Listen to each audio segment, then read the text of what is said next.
গুৱাহাটী মহানগৰৰ বানপানীৰ কথা যদি অকমান ভালকে নিৰীক্ষণ কৰে তেতিয়ালে স্পষ্ট হ'ব কেইজনমান অসভ্য বৰ্বৰ লম্পট বদমাছ দুৰ্নীতিগ্ৰস্ত লোকৰ বাবে গুৱাহাটীৰ আজি এই অৱস্থা।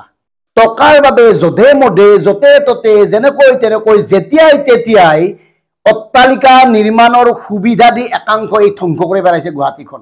এই বিভাগৰ দায়িত্বত থকা একাংশ বদমাছ লম্পটে ক'লোৱে ন অসভ্যই টকা লৈ ২ নম্বৰী কেইটামান টকাৰ কাৰণে অবৈধভাৱে কমাৰ্চিয়েল বিল্ডিং নিৰ্মাণ বিভিন্ন প্ৰতিষ্ঠান নিৰ্মাণৰ অনুমতি দি এই অৱস্থা কৰিছে। এতিয়া আমাৰ কথাটো হ'ল গুৱাহাটী মহানগৰ উন্নয়নৰ বাবে আজি ১৫ বা ২০ বছৰত কিমান হাজাৰ কোটি টকা খৰচ কৰা হ'ল। কাৰণ গুৱাহাটী মহানগৰৰ উন্নয়নৰ বাবে বাজেটত বেলেগকে ধন নিৰ্ধাৰণ কৰা হয়। আৰু গুৱাহাটী মহানগৰ উন্নয়নৰ মন্ত্ৰী কোন আছিল বিগত ২০ বছৰ, GMDৰ অধ্যক্ষ কোন আছিল বিগত ১৫-২০ বছৰত, কিমান টকা চেংচন হৈছিল নলা নৰ্দমা নিষ্কাশনৰ নামত জাবৰ নিষ্কাশনৰ নামত। আমাৰ সংবাদ মাধ্যমসমূহে ধাৰাবাহিকভাৱে বানপানীৰ বাতৰি কৰি আছে, মহানগৰ ডুবিছে অমুক হৈছে তমুক হৈছে। অৱশ্যে এটা কথা কওঁ যে খুব কষ্ট কৰি একাংশ সাংবাদিকে বিপৰ্যস্ত জনজীৱনৰ উন্মুক্ত ছবিটো দাঙি ধৰি চৰকাৰৰ কেতবোৰ জনবিৰোধী আৰু পৰিকল্পনাহীন কাম কাজক খুব তীব্ৰভাৱে সমালোচনা কৰিছে। কিন্তু আমি বিচাৰিছোঁ অসমৰ সংবাদ মাধ্যমত প্ৰচাৰ হওক বিগত ১৫ৰ পৰা ২০ বছৰত গুৱাহাটী মহানগৰ উন্নয়নৰ নামত কিমান হাজাৰ কোটি টকা ব্যয় কৰা হ'ল, কোন আছিল মহানগৰ উন্নয়ন মন্ত্ৰী, কোন আছিল GMDৰ অধ্যক্ষ, কোনে কিমান টকা জাবৰ নিষ্কাশন বোকা নিষ্কাশন নলা নৰ্দমাৰ নামত খৰচ কৰিলে এই কথাবোৰ জনাওক সংবাদ মাধ্যমে। এই যে দুৰ্বিহ জীৱন, এই যে এটা বৰ্ণনাতীত পৰিৱেশৰ সৃষ্টি হৈছে, এই বানপানীত কোনো মন্ত্ৰী বিধায়ক আমলা বিষয়াৰ ল'ৰা ছোৱালী এনেকে ফচিছেনে?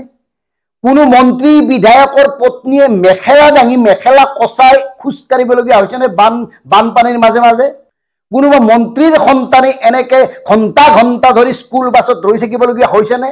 কোনোবা মন্ত্ৰীৰ পত্নী বা তেওঁৰ পৰিয়ালে এনেকৈ ঘণ্টাৰ পিছত ঘণ্টা পানীৰ মাজত আবদ্ধ হৈ থাকিবলগীয়া হৈছেনে? তেওঁলোকে এনেকুৱা গেলা পানী গছকি গছকি ঘৰলৈ আহিবলগীয়া হৈছেনে? বিশেষকৈ গুৱাহাটীৰ দায়িত্বত থকা মন্ত্ৰীসকলৰ বিভাগীয় বিষয়াসকলৰ ল'ৰা ছোৱালী এই দুৰ্ভোগ ভুগিছেনে?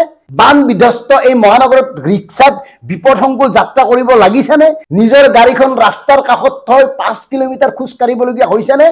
দিনৰ দিনটো ৰাতিলৈকে স্কুলীয়া ল'ৰা ছোৱালী ঘৰলৈ উভতিব পৰা নাই, অথচ এওঁলোকে কোনো কাণসাৰে দিয়া নাই। কালিৰ দিনটোত গুৱাহাটীৰ প্ৰতিগৰাকী মন্ত্ৰী আছিল, GMDৰ মন্ত্ৰীয়ে হওক মুখ্যমন্ত্ৰীয়ে হওক, প্ৰতিগৰাকী মন্ত্ৰী থকাৰ পিছতো কিয় এবাৰো পৰিস্থিতি পৰিদৰ্শনৰ কাৰণে নাহিলে? জনতাৰ প্ৰতি ভয় খাইছে নেকি? সাধাৰণ জনতাৰ প্ৰতি ভয় খাইছে আপোনালোকে যে ওলাই গ'লে আপোনালোকক ঘেৰি ধৰিব, ওলাই গ'লে আপোনালোকক অপমান কৰিব? হয়তো এনেকুৱা এটা দিনেই অনাগত সময়ত আহিব, কাৰণ কেৱল দুৰ্নীতি, কেৱল নিজৰ পৰিয়াল, কেৱল নিজৰ বংশৰ কথা চিন্তা কৰি গুৱাহাটী মহানগৰখনক কেৱল উপাৰ্জনৰ আহিলা হিচাপে গ্ৰহণ কৰা বিভাগীয় একাংশ মন্ত্ৰী আমলা বা বিষয়াই এই কথাবোৰ কিমান দিনলৈকে অনুভৱ নকৰাকৈ থাকিব? গুৱাহাটীত বানপানী হোৱা মানে কিছুমানৰ কাৰণে টকা ঘটা উৎসৱত পৰিণত হয় একাংশৰ বাবে। কেৱল ধন চাৰিওফালে ধন, ইফালে কাটিছে সিফালে কাটিছে, ইফালে ভাঙিছে সিফালে ভাঙিছে, ভাঙি আছে পাতি আছে, ভাঙি আছে পাতি আছে, কোনো পৰিকল্পনাই, কোনোবাই যদি পাতি গৈছে কোনোবাই ভাঙি গৈছে। পৰিকল্পনাহীনভাৱে এই মহানগৰৰ এই অৱস্থা হয় কোন হ'ব? আৰু এওঁলোকে যদি বিপদত পৰে পলাই গুচি যাব, যেনেকৈ হাছিনা পলাই গ'ল। এই হাছিনা জাতীয় এওঁলোকে বিপদ হ'লে বেলেগলৈ পলাই যাব, কাৰণ এওঁলোকৰ অভাৱ নাই, টকাৰ অভাৱ নাই, এওঁলোকৰ ঠাইৰ অভাৱ নাই, এওঁলোকক বিদেশত ৰাজনৈতিক সুৰক্ষা দিব। আৰু তেওঁলোকে তাৰ বাবে এতিয়া সাধাৰণ জনতাৰ কোনো বিষয়, কোনো এটা সমস্যাক গুৰুতৰ হিচাপে নলয়। আৰু আমাৰ গুৱাহাটী মহানগৰীত থকা ডাঙৰ ডাঙৰ মানুহবিলাকে কি কৰে? ল'ৰা দুটা ঘৰ বনাই ৬ তালা ৭ তালাৰ, কাৰোবাৰ ল'ৰাই নাই, বৃহৎ বৃহৎ অট্টালিকা, থাকিব ক'তহে?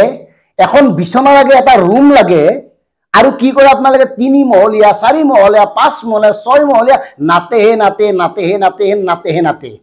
আৰু এনেকৈ য'তে ত'তে যধে মধে মাটি কিনি ঘৰ বান্ধি গুৱাহাটী মহানগৰীৰ বিলাসী মানুহবোৰে এই অৱস্থা কৰিছে। আৰু তাত সহযোগিতা আগবঢ়াইছে চৰকাৰে। কেনেকৈ সহযোগিতা আগবঢ়াইছে? মাল লৈছে, অনুমতি দিছে। সেয়ে আমাৰ DKB ফেক্টৰ মন যায় কেতিয়াবা, যাৰ বাবে গুৱাহাটী এই দুৰ্দশা হৈছে, তেওঁলোকক চচৰাই আনি এদিন বানপানীত বান্ধি থবলৈ মন যায়। যিয়ে ২ নম্বৰী কৰি, যিয়ে গুৱাহাটী মহানগৰীৰ উন্নয়নৰ নামত অহা টকা নিজৰ জেপত সোমাই নিজে ধনী হৈছে, গুৱাহাটী মহানগৰৰ মানুহবিলাকক মৰিবলৈ এৰি দিছে, তেনেকুৱা মানুহ যদি কোনোবা আছে তেতিয়াহ'লে তেওঁলোকক ধৰি বান্ধি আনি এই বান বিধ্বস্ত এই বানপানীৰ মাজত বান্ধি থওক, তেনেকুৱা মন যায়।